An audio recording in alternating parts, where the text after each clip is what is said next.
ce que je vous ai dit. Alléluia. Merci beaucoup, nous pouvons mettre en place. Alléluia. J'étais en train de réfléchir sur quel terme donner aujourd'hui à notre message, mais gloire à Dieu pour ce que nous avons été dit, ce qu'il faut pour témoigner Christ.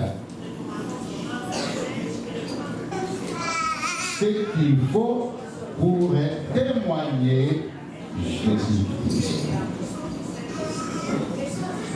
En ce jour de Pentecôte, bien-aimés dans le Seigneur, nous rendons grâce à Dieu qui nous a donné Jésus-Christ, son unique Fils, et qui a accepté de donner sa vie à la croix pour nous racheter, nous qui étions esclaves du péché, et aussi pour les dons précieux de Saint-Esprit qui habite en nous.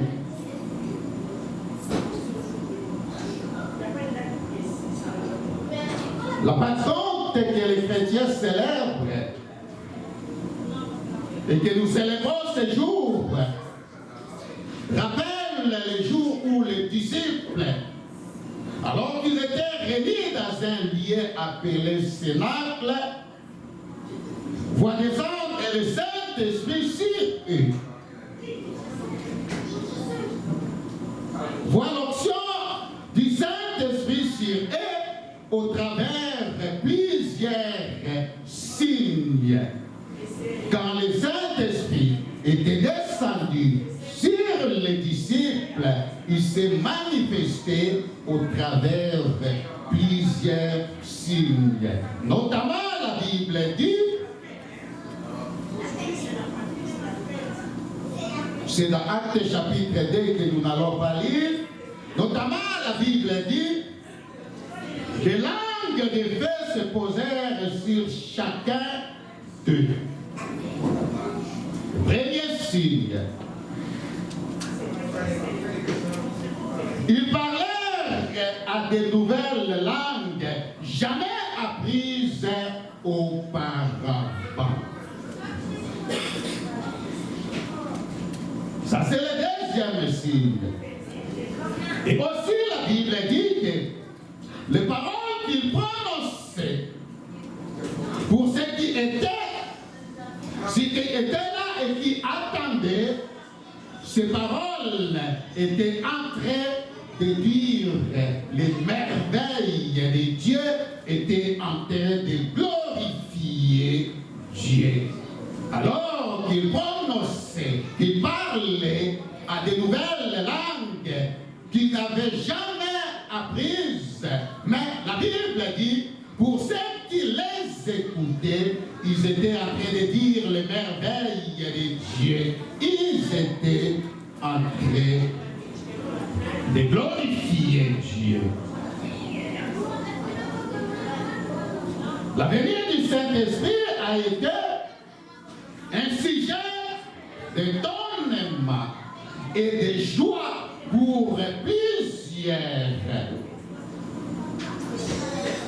C'est le Saint-Esprit qui a été le premier même à annoncer la bonne nouvelle après l'ascension de Jésus-Christ. Et la bonne nouvelle qui avait conduit plusieurs personnes à la repentance et à recevoir Jésus-Christ et aussi devenir disciples. Pourquoi nous disons qu'il était le premier à annoncer la bonne nouvelle après l'ascension de notre Seigneur Jésus-Christ? C'est parce que lorsqu'il est descendu, la Bible dit qu'au bruit qui s'est encouru, des multitudes sont venues. Ils sont venus et ils ont commencé à écouter les premières paroles qui sortaient de la bouche des disciples alors qu'ils parlaient la Bible dit que ces paroles disaient les merveilles de Dieu. Et beaucoup fit dans l'étonnement. Alléluia.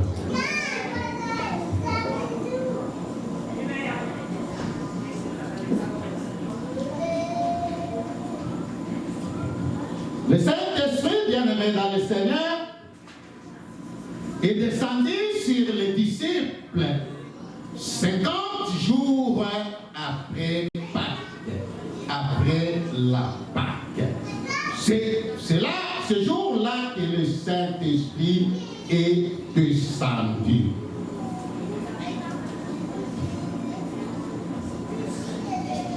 C'est-à-dire 50 jours après la résurrection de notre Seigneur Jésus-Christ. Parce que quand on parle de la Pâque, on voit la Pâque chrétienne, bien sûr, on voit la résurrection de notre Seigneur Jésus-Christ. Et pour une petite histoire, après la résurrection du Seigneur Jésus-Christ, le Seigneur n'est pas monté directement au ciel. Non. La Bible dit, dans Actes chapitre 1, verset 3, qu'il était resté encore 40 jours sur la terre, en train de se montrer à ses disciples à des divers lieux. Il était encore là sur la terre. Il n'est pas monté directement. Et ce n'est qu'au 40e jour qu'il y a eu ascension, c'est-à-dire qu'il y a eu la montée. Le Seigneur Jésus-Christ est monté vers le ciel et on vit à la présence de tous ses disciples qui le voyaient en train de monter. Ça, c'est 40e jour après sa résurrection ou après Pâques, après la Pâque. Alléluia.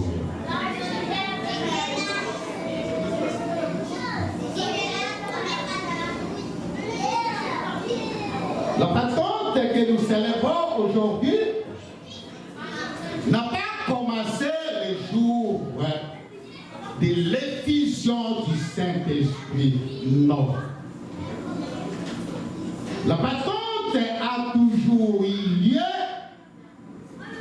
et le peuple de Dieu, les Juifs, les enfants d'Israël célébraient déjà la Pentecôte depuis plusieurs années.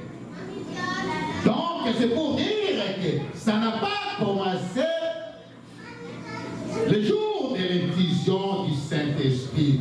Et d'ailleurs, si nous sommes attentifs à notre lecture, vous allez comprendre que dans Actes chapitre 2, verset 1er, que la Bible dit que alors qu'ils étaient ensemble, depuis l'ascension de Jésus-Christ, les disciples étaient tous réunis ensemble dans un lieu appelé Cénacle. Ils étaient en train de prier. Arrivé le jour de la Pentecôte, qui existait déjà, et que les Juifs appelaient aussi Shavuot. Arrivé ce jour-là, c'est alors qu'il y a eu un tout à coup. Alors qu'ils étaient ensemble en train de prier, il y a eu un tout à coup. Le ciel s'est ouvert et le Saint-Esprit est descendu sur les disciples qui s'étaient tous réunis ensemble en train de prier.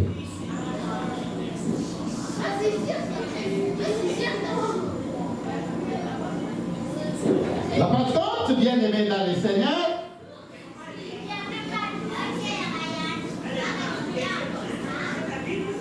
c'est un jour qui marque la naissance des deux religions.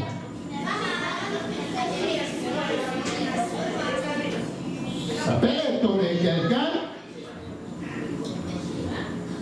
Mais retenez que c'est un jour qui marque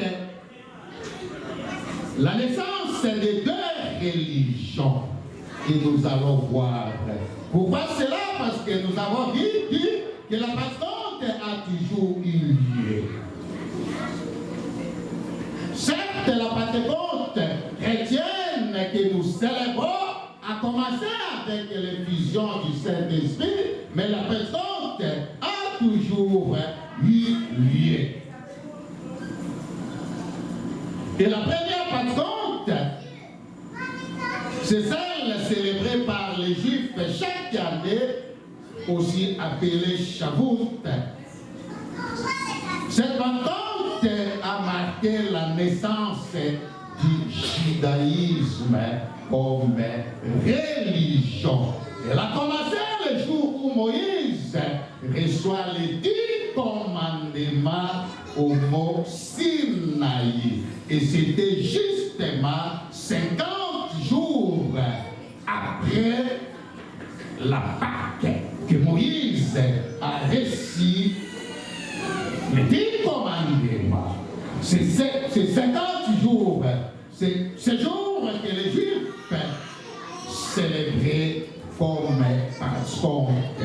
Et même le Seigneur Jésus-Christ, lorsqu'il était sur la terre, le jour de Pâques, de même que de Pentecôte, ne les marquait pas. Parce que ce sont des jours qui existaient déjà.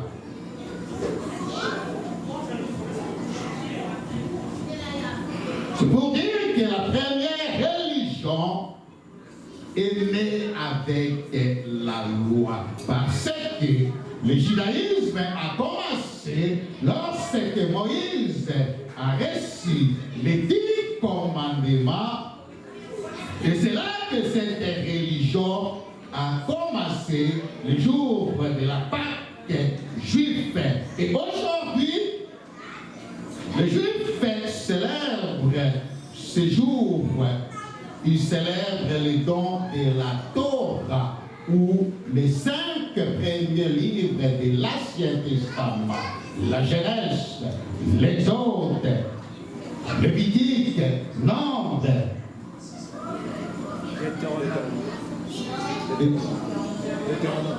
Deutéronome. Merci.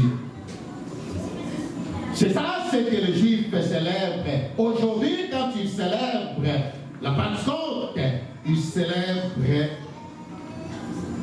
les dons de la Torah. Et la première religion, nous avons dit que c'est le judaïsme.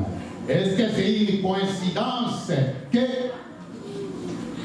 ça soit 50 jours après la Pâque juive que le judaïsme a commencé? Non, je ne crois pas.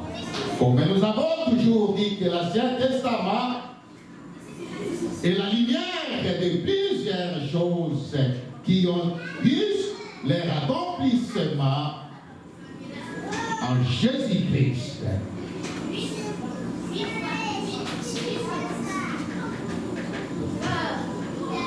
Et la deuxième Pentecôte, celle célébrée chaque année par les chrétiens, marque la naissance de l'Église.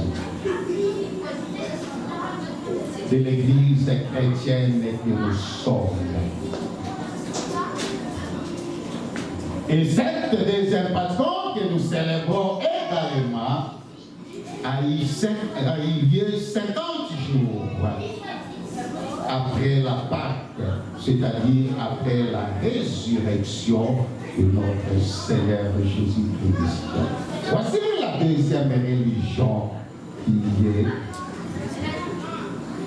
l'Église, qui a commencé également à la Pentecôte. Comme la première avait commencé à la Pentecôte, et cette fois-ci, l'Église a commencé 50 jours après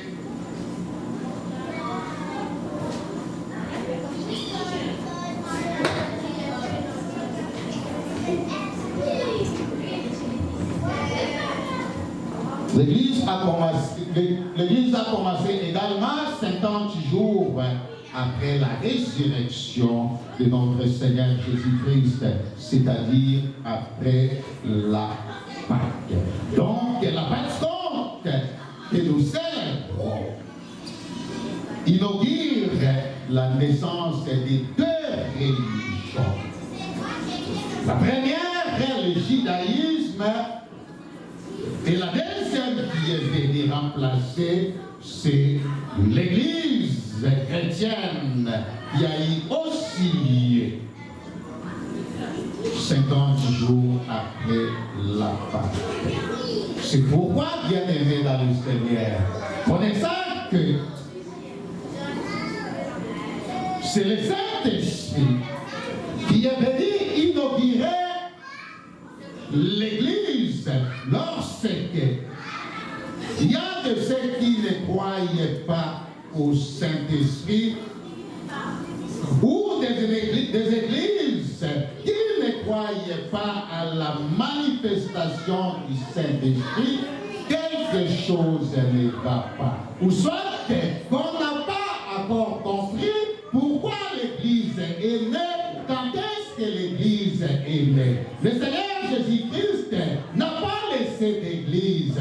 Certes, il a laissé les disciples qu'il avait formés, mais il n'a pas laissé l'Église.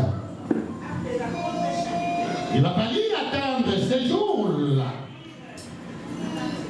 Le Saint-Esprit descendre sur les disciples, c'est là qu'il y a eu la naissance même de l'Église. Et tout a commencé ces jours-là.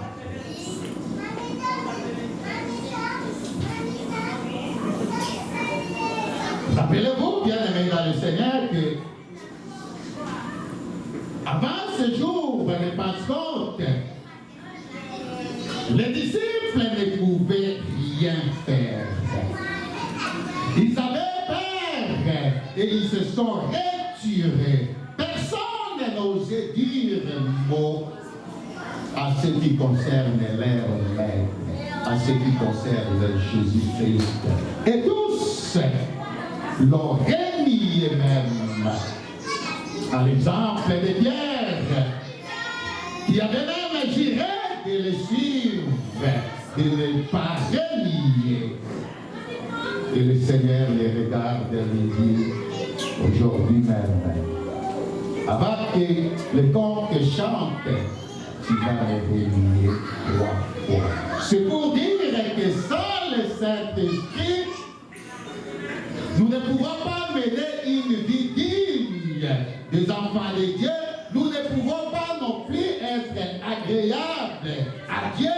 C'est difficile également de dire qu'on peut servir Dieu lorsque le Saint-Esprit n'est pas là, n'est pas avec nous. Il n'y a pas d'exception, bien-aimés dans le Seigneur. Il n'y a pas d'exception. Les disciples ne pouvaient pas faire exception. Non. Ils n'ont pas fait exception. Sans le Saint-Esprit, chacun était dans son coin. Chacun a repris ses anciennes habitudes. Chacun a repris ce qu'il faisait. Le peu de temps que le Seigneur, après sa mort et sa résurrection, alors qu'il était encore sur la terre, il n'est pas encore monté au ciel. Nous avons vu comme les disciples, chacun avait déjà repris ses anciennes habitudes, tout ce qu'il faisait. Et même Pierre, à qui le Seigneur a appelé pour lui dire de quitter son ancien métier, de quitter ses anciennes habitudes, les métiers qui étaient de péché, le pécheur de poissons, pour lui faire de lui pécheur d'hommes, c'est-à-dire gagneur des âmes. Nous le voyons. Et c'est lui qui était le premier à persuader les autres à reprendre leurs anciennes habitudes. Alors que le Seigneur Jésus-Christ était encore sur la terre, il n'est pas encore monté. C'est ce que nous allons lire dans Jean chapitre 21, verset 2 à 4. Et là, vous allez voir que c'est lui-même qui a persuadé. Ici, le Seigneur n'est pas encore monté au ciel. Il est ressuscité, mais il est encore sur la terre. Écoutez ce que Simon-Pierre dit. La Bible dit dans Jean chapitre 21, le verset 2 à 4. Simon-Pierre, Thomas, appelé Didyme, Nathanaël de Cana à Galilée, les fils des Zébédée et deux autres disciples de Jésus étaient ensemble. Simon-Pierre leur dit, je vais pêcher. Et ils lui dirent, nous allons aussi avec toi. Ils sortirent et montèrent dans une barque, et cette nuit-là, ils ne prirent rien. Le matin étant venu, Jésus se trouva sur le rivage, mais les disciples ne savaient pas que c'était Jésus. Et si vous continuez jusqu'à le verset 17, vous allez voir que c'est à cette occasion que Jésus posa à Pierre 3 fois la question. Simon, fils de Jonas, m'aimes-tu? Pour la première fois, ce n'est pas possible. À peine votre maître est encore là. Il n'est pas encore monté au ciel.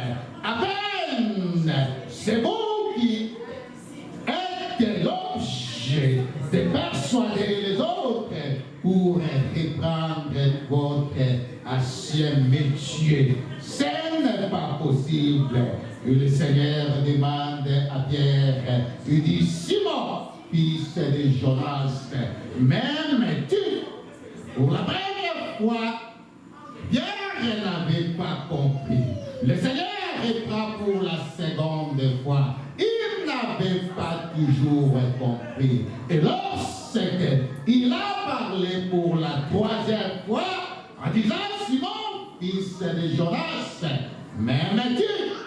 La Bible dit que Pierre a coulé des larmes. Il a finalement compris.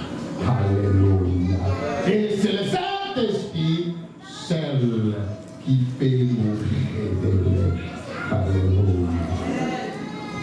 Sans le Saint-Esprit, bien-aimé dans le Seigneur,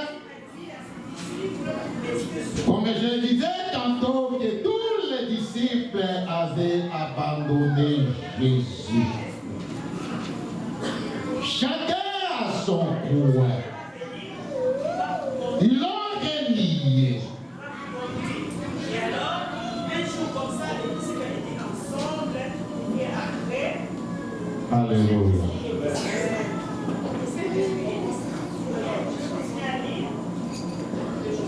Nous avons tous besoin du Saint-Esprit pour nous communiquer la force de continuer à servir Dieu, de continuer la marche, parce que sans lui, personne, bien-aimé dans le Seigneur, même si vous êtes zélé, et je ne vois pas au milieu de nous quelqu'un qui était très zélé comme Pierre.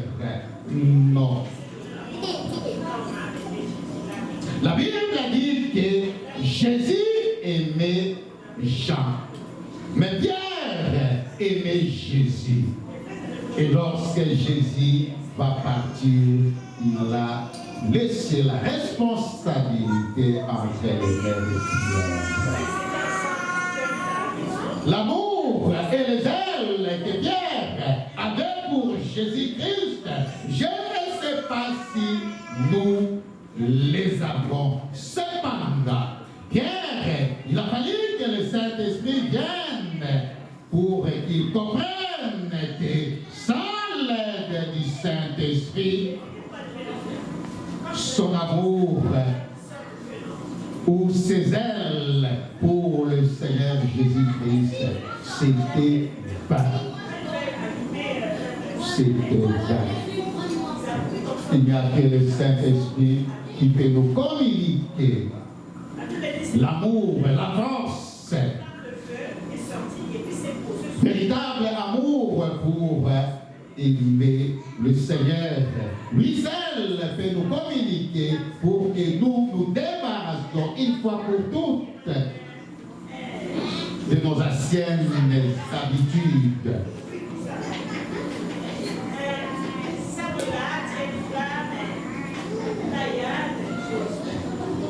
Le Saint-Esprit est capable de ôter la peur à celui qui a peur, même ne sait pas se tenir devant le monde pour parler de Jésus-Christ. Il peut communiquer la force, il peut enlever la honte. Et ce matin, il est capable de le faire à nous jusqu'à ce que nous disons comme Paul avait dit dans Romains chapitre 1er verset 16, car je n'ai point honte de l'évangile de Christ. C'est une puissance de Dieu pour le salut de quiconque croit. Alléluia. Si vous n'avez pas le Saint-Esprit, bien-aimé dans le Seigneur, vous ne pouvez rien faire. Et personne ne vous trompe sans lui. Sans le Saint-Esprit, tu ne peux pas servir Dieu.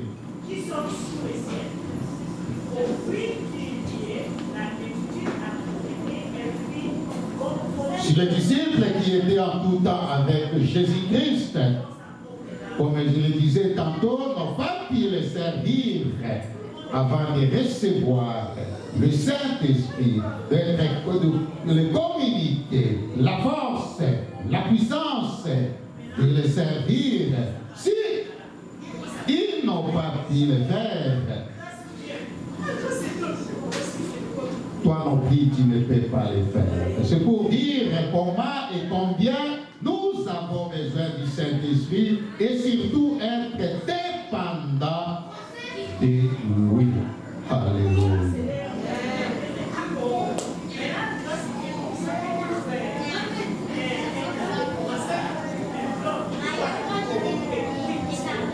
Le Seigneur Jésus-Christ savait bien que ses disciples n'allaient rien faire sans le Saint-Esprit. Il le savait. Voilà pourquoi il leur avait dit de demeurer sur place et d'attendre que le Père leur envoie les consolateurs, le Saint-Esprit. Et ce n'est que le Seigneur, que le Saint-Esprit est venu, c'est alors qu'ils ont eu la force de commencer le ministère. Avant la venue du Saint-Esprit, le ministère était endormi. Personne n'osait dire quoi que ce soit. Alléluia.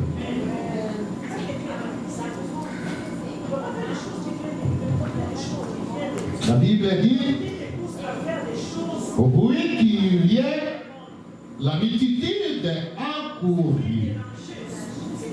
Et elle fut confondue parce que ça c'est nous sommes dans Actes chapitre 2, verset 6 à 7, parce que chacun les attendait parler dans sa propre langue. Ils étaient tous dans l'étonnement et la surprise, et ils se disaient les uns aux autres, voici ces gens qui parlent, ne sont-ils pas tous galiléens? Alléluia.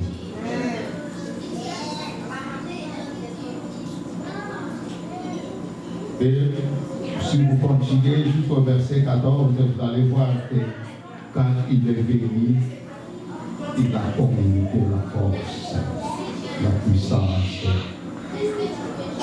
aux disciples.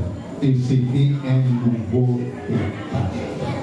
Aujourd'hui, ça va être un nouveau départ pour chacun de nous. Le Saint-Esprit, lorsqu'il descend, sa présence attire plusieurs à Jésus. Le Saint-Esprit est Dieu. Voilà pourquoi Jésus pouvait dire que nul ne vient à moi si le Père ne l'attire.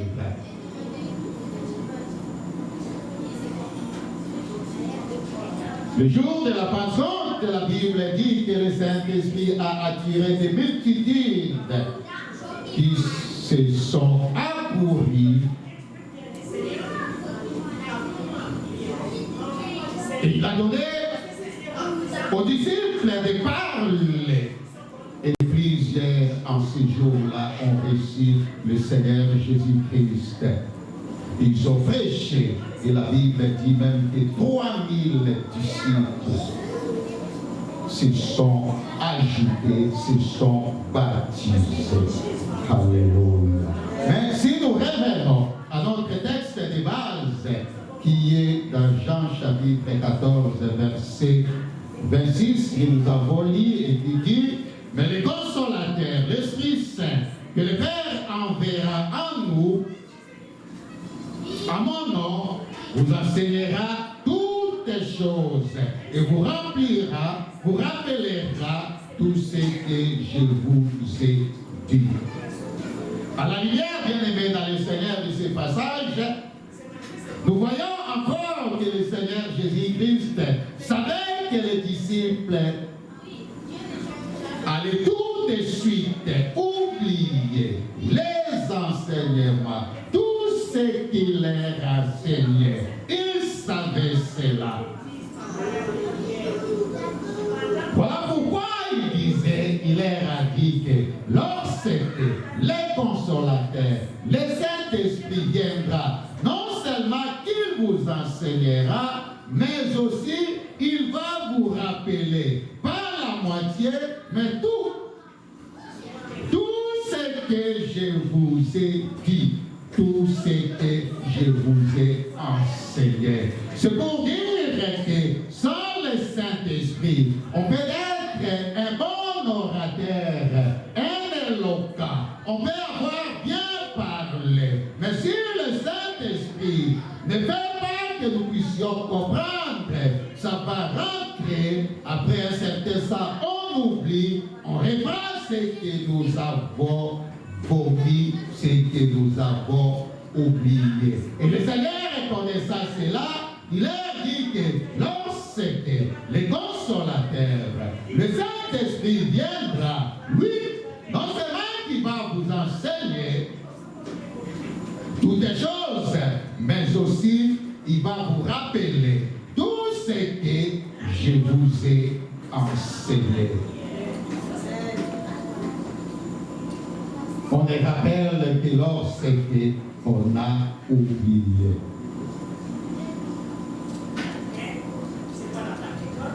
Le Seigneur leur promet l'envoi des consolateurs par son Père. Or, bien-aimé dans le Seigneur, un consolateur, c'est quelqu'un qui apporte un soulagement, qui apporte un apaisement ou un réconfort moral à quelqu'un qui est dans les chagrins. C'est ça les consolateurs. Et la Bible a donné même la mission de ce consolateur qui, lorsqu'il sera venu, et nous venons de lire que premièrement c'est pour enseigner. Enseigner, c'est le fait de transmettre des connaissances, de transmettre des techniques, d'apprendre ou de montrer à quelqu'un ce que l'on doit faire et comment le faire correctement. Voilà la mission que le Saint-Esprit avait pour nous enseigner. Et détrompons-nous, bien-aimés dans le Seigneur, si le Saint-Esprit ne nous enseigne pas, nous pouvons appliquer notre intelligence, mais nous n'arriverons pas. Bien au contraire, ceux qui ont voulu connaître et comprendre les choses de Dieu, rien que par l'intelligence humaine, certains se sont rendus des hantés et ils ont pris une position différente. Pourquoi? Parce que les choses de Dieu, c'est d'abord spirituel. Ce n'est pas mathématique, c'est d'abord spirituel. Et c'est le Saint-Esprit qui est bien disposé pour interpréter, pour nous faire comprendre cela. Au-delà de l'intelligence humaine, nous avons besoin du Saint-Esprit. Les disciples pouvaient dire que, écoutez, nous avons Jésus, nous aimerions qu'il puisse demeurer avec nous pour toujours. Voyons ce qu'il était en train d'accomplir comme un miracle. Mais le Seigneur Jésus-Christ leur dit, détrompez-vous, il vous est avantagé que je m'en aille. Il vous est avantagé. Alors que pour les disciples, c'était déjà bon. Ils étaient déjà dans la bonne position. Mais le Seigneur leur dit, détrompez-vous. Il vous est avantagé que je m'en aille pour que le Saint-Esprit vienne. Alléluia. Le Seigneur voulait que nous puissions avoir quelqu'un de permanent, quelqu'un qui sera à nous, quelqu'un qui sera en train de se déplacer avec nous. Lorsque je suis dans ma chambre, il est avec moi. Lorsque je conduis, il est avec moi. Lorsque je suis dans l'auditoire, il est avec moi. Et c'est le Saint-Esprit. Le Seigneur voulait leur dire que j'irai un jour. Je ne vais pas vous laisser orphelin. Je ne vais pas vous laisser tout seul. Je vous enverrai le Saint-Esprit comme paraclet. Et lui sera toujours avec vous. Partout où vous irez, il sera avec vous. C'est comme ça que le Seigneur a voulu. Il n'a pas voulu nous laisser. Parce qu'il sait que l'ennemi est mal. Sans le Saint-Esprit bien-aimé dans le Seigneur, la vie chrétienne ne peut pas être agréable à Dieu. Nous avons besoin du Saint-Esprit. Alléluia.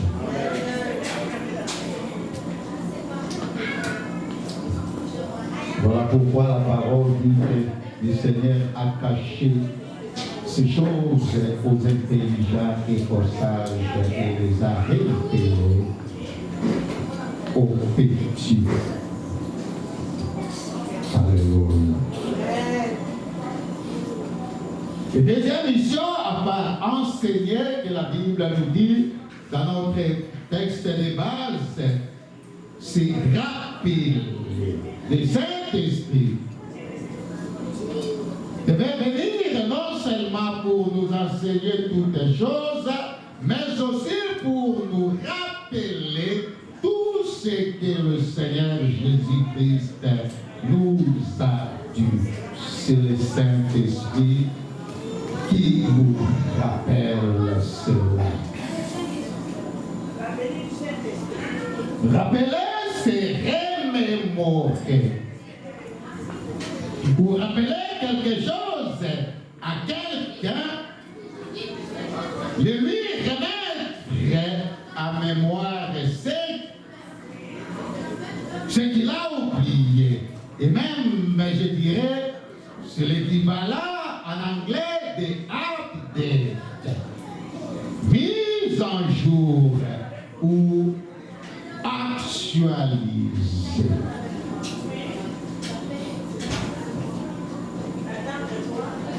Comme je le disais tantôt, on rappelle quelque chose quand il a oublié. Et certainement, il n'y avait pas d'autre voie. Le Seigneur savait qu'il aurait oublié. Vous appelez les disciples à les oublier. Donc il faut qu'il y ait quelqu'un de permanent. Voilà pourquoi il nous arrive des fois, bien aimés dans le Seigneur, de faire quelque chose. Mais vous sentez comme si quelqu'un vous rappelle que ceci n'est pas digne pour un enfant de Dieu. Voici ce que la Bible dit. Il est dommage que dans la plupart des cas, quand bien même que le Saint-Esprit nous rappelle certaines choses, on s'inquiète. On fait ce que nous voulons. Alors que nous avons besoin de nous laisser conduire par le Saint-Esprit. Alléluia. Personne ne peut mener une vie de sanctification sans l'aide du Saint-Esprit. Détrompez-vous. Une vie de sanctification qui craint Dieu, marcher dans la sanctification, on ne peut pas sans l'aide du Saint-Esprit.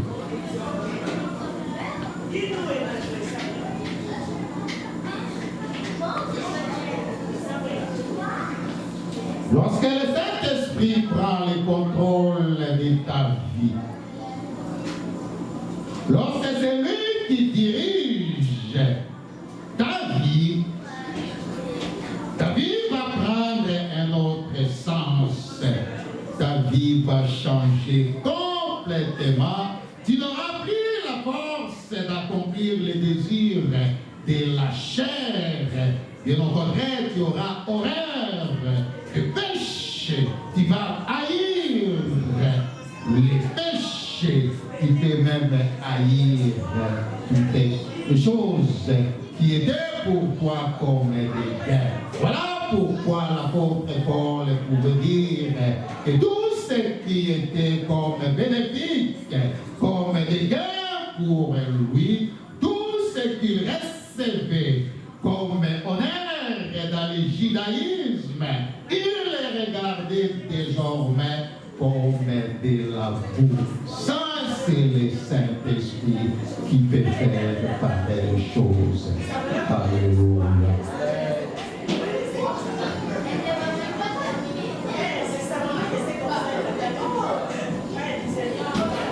Le Saint-Esprit vient pour nous communiquer la force. Il vient nous communiquer la connaissance et nous rappeler la parole de Dieu. Le Saint-Esprit enlève la peur comme il a fait avec les disciples qui ne pouvaient rien, mais aussitôt le Saint-Esprit est venu dans leur vie.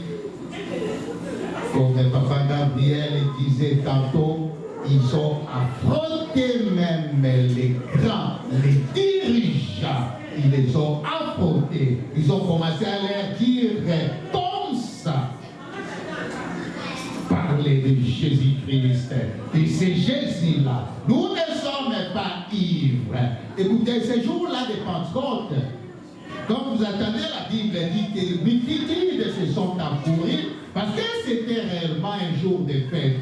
Les Juifs avaient l'habitude, le jour de leur fête, comme la Pâque, la Pentecôte et d'autres fêtes, tous les Juifs qui vivaient dans d'autres pays venaient et se rassemblaient. Et ce jour-là, c'était un jour de fête. Ils étaient nombreux, qui étaient venus de partout. Et La Bible dit que ces mêmes disciples qu'il avait reniés auparavant et qui avaient peur se sont mis devant ces multitudes et ils ont commencé à parler.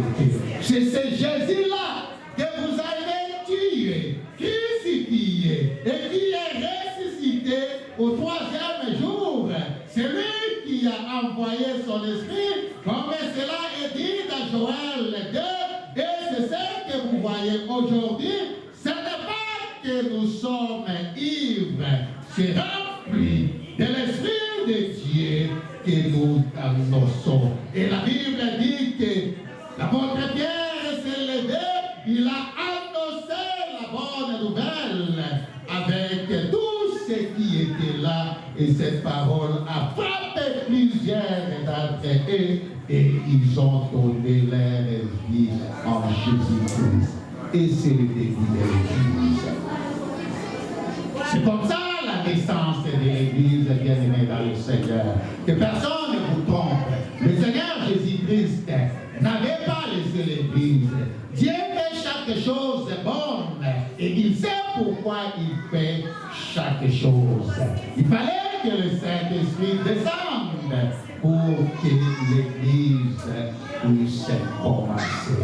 Et c'est en ce jour que l'Église a fait commencer. Alléluia.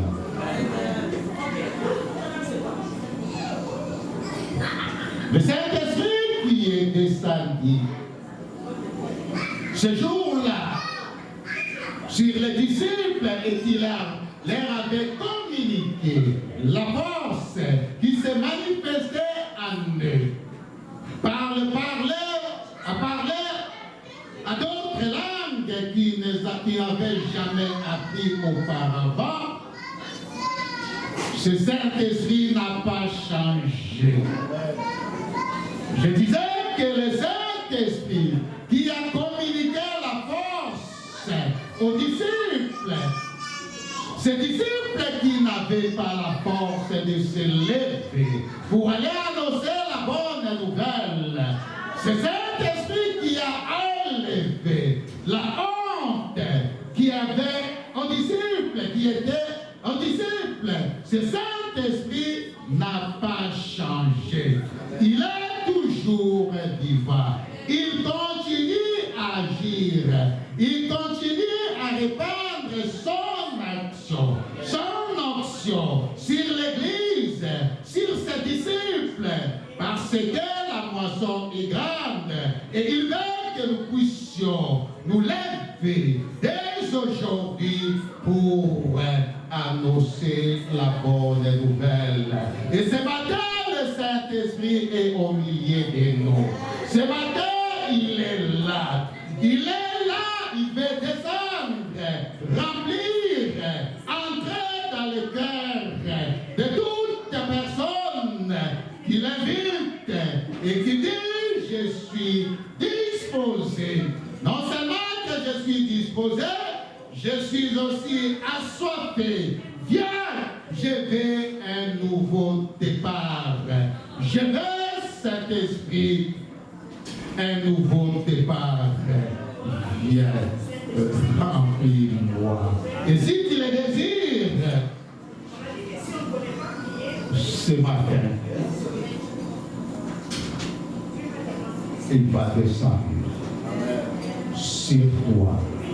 Et tu vas expérimenter une vie différente que tu n'as jamais expérimentée. Tu seras rempli de joie. Tu vas avoir une puissance qui ne sera plus de terre. Écoutez, bien-aimés dans le Seigneur, c'est le Saint-Esprit qui a fait que les disciples ne pouvaient plus se taire. Et même lorsqu'il y avait persécution en Jérusalem, la première église qui était en Jérusalem, on les a dispersés.